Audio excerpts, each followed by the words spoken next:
കാലിക്കറ്റ് സർവകലാശാല ഡിസോൺ കലോത്സവത്തിൽ Irinjalakuda Christ college overall ചാമ്പ്യന്മാരായി.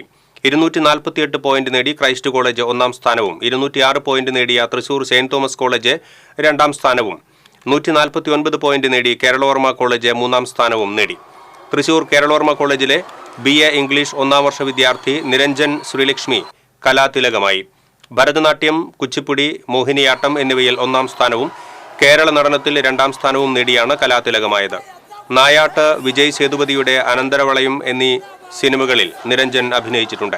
കലാപ്രതിഭയായി doctor Palpu സ്മാരക SNDP യോഗം കോളേജിലെ സിദ്ധാർത്ഥ് B കൃഷ്ണയെ തിരഞ്ഞെടുത്തു. സമാപന സമ്മേളനം സനീഷ് കുമാർ ജോസഫ് MLA ഉദ്ഘാടനം ചെയ്തു.